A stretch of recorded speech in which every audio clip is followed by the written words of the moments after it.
Hi everybody, welcome back to my porch for today's second half of reading chapter 8. So in yesterday's reading, we know that Peter somehow got himself to a barn where he tried to sleep, and when he awoke there was a woman standing over him, kind of playing with his baseball and his glove. And in their conversation, she asked him why he's there, and he realizes that she was a medic, which is someone who applies medical attention, to people, and realizes when she looks at his leg that he has a broken leg, and that she says he no big deal, clean break, be in a cast for about 6 weeks. He's really upset by that because we know that he's trying to get to PAX. And she kind of sticks her wooden leg, stomps it, right? We know that's pretty big that she has a wooden leg. So questions, all good readers have questions as they're reading. So one is, who is she? And how did she lose her own leg? And what is Peter going to do now? Because he can't walk on his legs, so he can't very well find PAX. So let's dive in to the second half of chapter 8. I hope you're enjoying this. And I know if you're watching this on YouTube, you can't post comments, but you can email your questions, your predictions, any kinds of statements they want to make. Let me know how you're enjoying the story. I'd really love to read them. All right, so let's get into it. Glasses are a little foggy. It's a little humid out here. Okay. So when we left off yesterday, the last sentence was, "Are you running away?" She kind of figures that he's a runaway. No, I was just out hiking." She clapped her hands to her ears and frowned. "I'm sorry, I couldn't hear you. My lie detector was going off. Try again. Are you running away from home?" Peter sighed. "Not exactly." "Then what exactly were you doing last night passing through my land with your extra clothes and your supplies?" "No bat, Peter."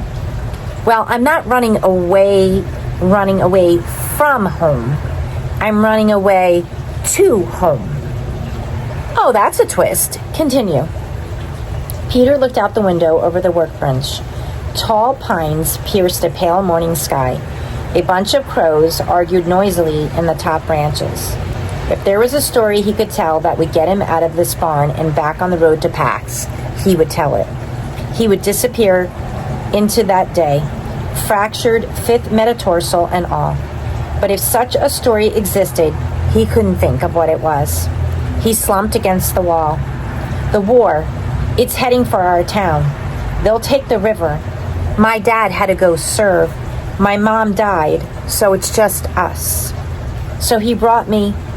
"How old is this father of yours?" "What, he's 36? Why?" "Then he didn't have to do anything. If there's a draft, it's for 18 to 20-year-olds. Still kids, easy to brainwash. So if your father went, he volunteered. It was his choice. Let's start the story off with the truth. That's the rule around here." "Okay, sure. He chose to go. And he brought me to my grandfather's, and if you didn't like it there, that wasn't it. It was, could you put that away?" The woman looked down and seemed surprised to find the knife in her hand. "Such bad manners, Vola," she chided herself. "We've forgotten how to behave with a guest." She tossed the knife onto the workbench. "Go on." "Okay, I have a fox. We turned him loose. We left him on the side of the road. My dad said we had to, but I should never have done it." Since the instant they've driven away, Peter had been tormented by the things he should have said to his father. They all came rushing out now. I raised him from a kid. He trusted me. He won't know how to survive outside. It doesn't matter that he's just a fox. That's what my father calls him, just a fox, as if he's not as good as a dog or something. Yes, you were plenty angry, so you ran. I wasn't angry. I'm not. It's that my fox, he depends on me. I'm going to go back and get him. Well, now you're not. Change of plans. No, I have to get him and take him home. Peter rolled to his knees, swallowing the gasp of pain that shot from his foot. He grabbed the branch and tried his weight on it for a second, then sank back down, exhausted from just that. Now? You still think this? How far away did you leave him? 200 miles, maybe more, Peter admitted. Vola snorted. You wouldn't make it 2 miles now. You'd be nothing but bear bait out there. That is, if you didn't die of hypothermia the first night. You won't be able to move enough to keep warm. She leaned back against the workbench, winding a scarf around her finger, and Peter could tell she was trying to figure something out. She didn't look as crazy now, just deep in thought, and maybe worried. Then she seemed to come to a decision. Someone is bound to come looking for you. I can't have that. I need you gone, but I can't send you out like this. I have enough of my conscience. I will bind that foot and give you something for the pain, something that's legal to give a child. And then, I'm not a child, I'm almost 13. Vola shrugged. And then you will leave. There's a garage not far down the highway. Call this grandfather of yours and have him come get you. I am not going back. I'm going to get my fox. Not like this, you're not. You cannot bear weight on that broken foot until the bone heals. 6 weeks at least. Maybe you try again then. 6 weeks? No, that would be too late. My fox... Remember, boy, I know a little something about traveling on one leg. To get around before that bone heals, you'll have to learn to carry yourself from your shoulders and your arms. You have to become strong in new ways. Almost impossible for an adult, never mind a child. I am not a child. Vola swept up a silencing hand. So you will go back now and have that broken bone set. But first, I will bind it for you and fix you something better than that branch to walk with. Vola pushed herself off the workbench and left the barn. Peter watched her disappear down a pine frame path, rolling with a limp so deep that it looked painful. Then he crawled across the floor and stuffed his belongings back into his backpack. He pulled himself up to the workbench. The effort made him dizzy, and he had to white-knuckle the wood until his head cleared. His foot throbbed fiercely when he was upright, and by testing it slightly, he knew he wasn't going to be able to walk on it. Vola would bind it, though. He'd be able to walk on it then. He had to. He hoisted himself on to the bench to wait. He hadn't been able to see much of the barn that night before, even with the flashlight. Now he took it in. The floor was swept bare, the bags of seed and fertilizers stacked neatly by the door. The place smelled of clean hay and wood, not of animals, although he can hear chickens nearby. The workbench took up a whole gable wall of the barn. It was lined with small tools and pieces of wood, opposite dark against the bright rectangle of the doorway beside it. Draped burlap covered a bunch of things mounted on the wall. Another convulsion of shivers shook him, this time not from cold. The covered mounds were shaped like human heads. Any number of perfectly harmless things could be hanging on a barn wall, but what they really looked like were human heads. His throat went dry and his heart began to kick hard. He'd been stupid and careless. Probably the crazy woman was going to let him go. Why wouldn't she let him go? But maybe she wasn't. He found the knife she had left wrapped in his palm around its smooth grip. Vola had the upper hand in whatever was going to happen between them, but that didn't mean that he couldn't defend himself. He slid the blade into his pocket just as she appeared in the doorway.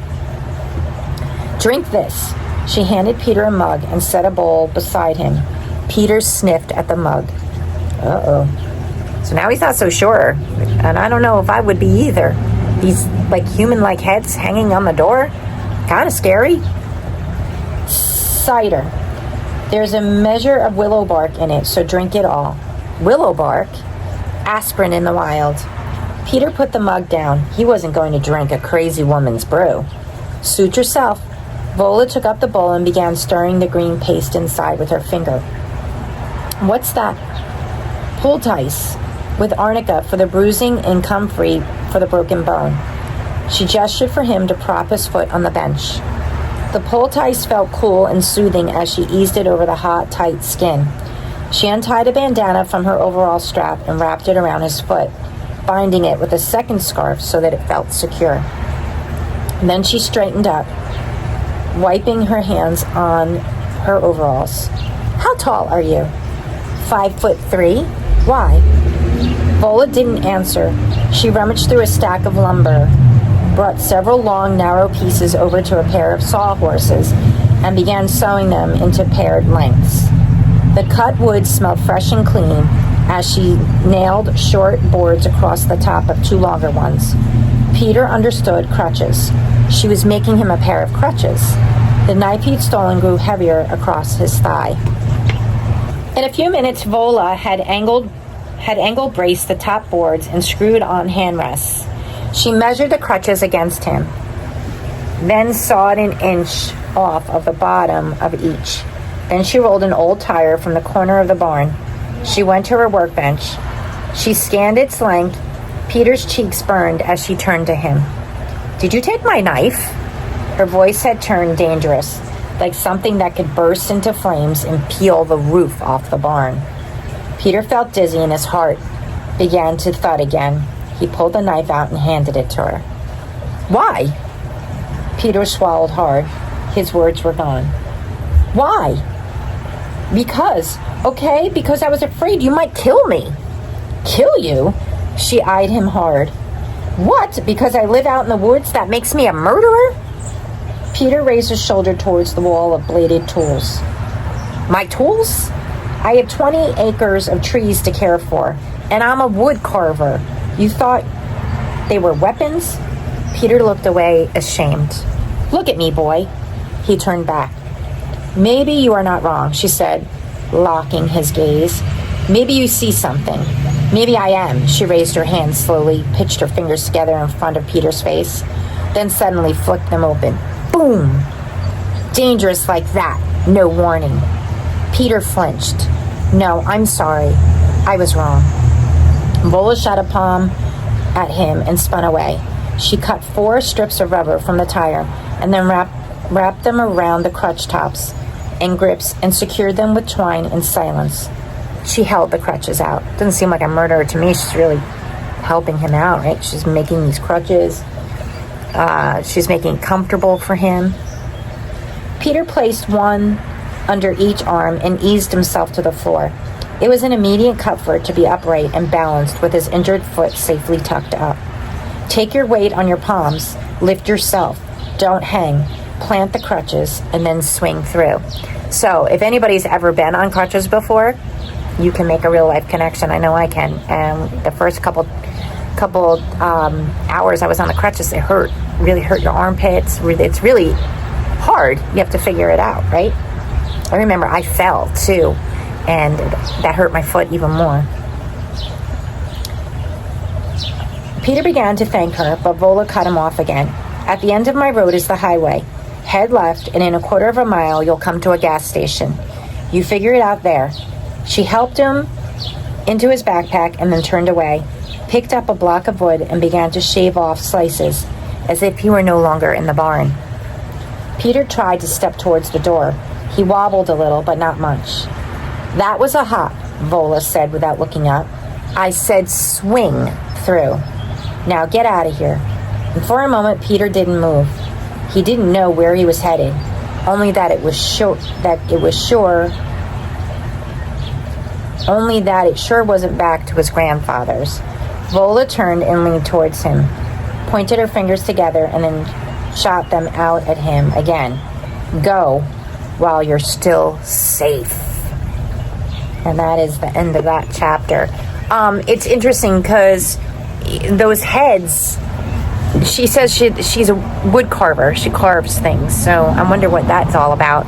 But she does say she doesn't want anybody to come looking for him there, which makes me question why.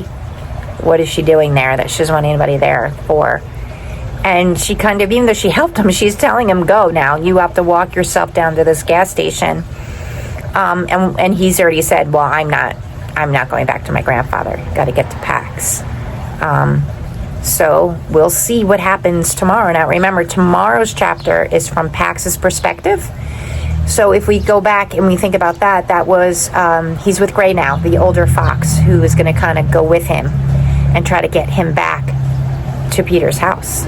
So we'll see what happens. I sure hope that you're enjoying this. I love this book. The book is so great, especially if you're an animal lover. So have a great night, and I will see you guys back at my porch tomorrow.